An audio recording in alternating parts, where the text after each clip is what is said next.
Hi, I'm Lara Wetmore and I'm discussing the vulnerable population of the eastern hooded plover in southwest Victoria, specifically in the coastal areas of Port Fairy, Yumbuck and Warrnambool.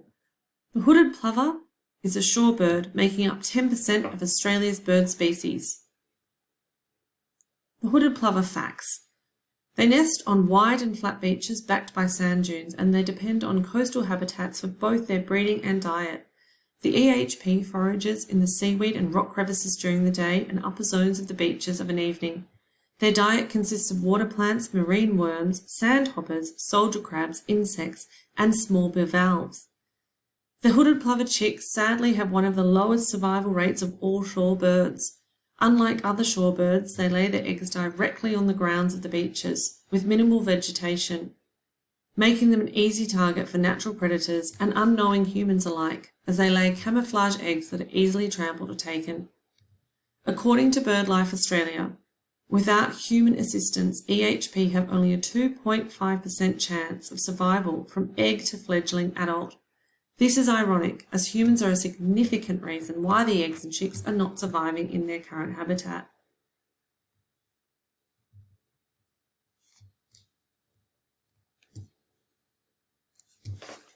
As of 2021, the current estimated population of the EHP across all of Australia is approximately 5,000 birds. In 2011, there were only 12 chicks that made it to fledgling stage, and in the 2019 to 2020 nesting season, there was an additional failure at the nest stage across the southwest coast, likely due to natural climatic conditions such as tidal surges, storms, and overall erratic weather in the area, according to the biennial count conducted by BirdLife Australia. There was also significant threat from natural predators, and volunteers struggled to deter human activity in the area, as nesting period unfortunately coincides with the warmer weather on the Australian coast. The key threats to the EHP and the reason that they are considered vulnerable on the coastal area is largely due to human activity, including four-wheel drive adventure trips along the wide and long sandy beaches and horse riding. The eggs and chicks are camouflage and they're easily missed. This feature would normally deter natural predators such as ravens and birds of prey, but due to the build-up of human debris such as rubbish, the birds are found to gather on the beach and spot the chicks to scoop up. Invasive species such as the fox are another threat to the open nest and the small chicks. Most notable, off-leash dogs are a consistent threat, trampling the nests or small chicks as they scramble to the tide to feed. The modification of the EHP's habitat with infrastructure and buildings coming closer to the shoreline is having a huge impact on their ability to find shelter for their eggs and chicks when in line of danger. Without having dunes and vegetation to protect them due to degradation of habitat, the chance of survival has been diminished. Adult birds are also at risk, as although they can fly, if an incubating adult bird is scared away from the nest, the eggs are left to either bake in the sun or be cooled by the weather. Why does this matter? Well, the hooded plover's survival rate, according to Dr. Maguire, represents a healthy ecosystem, and if they fall out of that, there is no longer a healthy beach habitat. Not only do these shorebirds help maintain a healthy marine ecosystem, but they also indicate that a coastal ecosystem and habitat is healthy.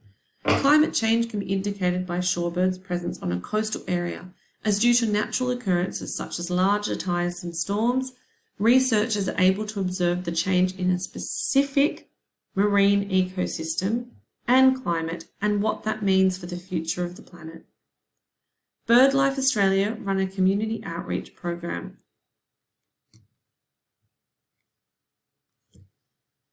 including a biennial account of the eastern hooded plovers throughout their mating period. They have been instrumental in education across the local community of beachgoers and schools on how they can best support this rare shorebird to ensure their survival. Building shelters and protective fencing, monitoring the nesting success rate, and alerting the public via signage have ensured that these birds are getting the best possible chance at avoiding extinction. Working with local councils and environmental partners means that continued preventative action is able to take place. BirdLife Australia is a key contributor to the City of Geelong's Hooded Plover Action Plan, which consolidates current actions, setting a framework to direct future activities to achieve the best outcome for this species. So, what can you do? As beachgoers, we must assist BirdLife Australia in protecting these vulnerable birds by being aware of the signs, aware of the fencing, and staying close to the shore to avoid their near camouflage nests. Keeping dogs on leads, especially in nesting areas, and remembering the beaches are a shared space and need to be protected. Picking up rubbish across the coast may also deter birds of prey and other natural predators from locating these sand-based nests. Volunteering both time and money to further assist the volunteer program is a great way to ensure we do not have the extinction of these shorebirds on our hands. Thank you.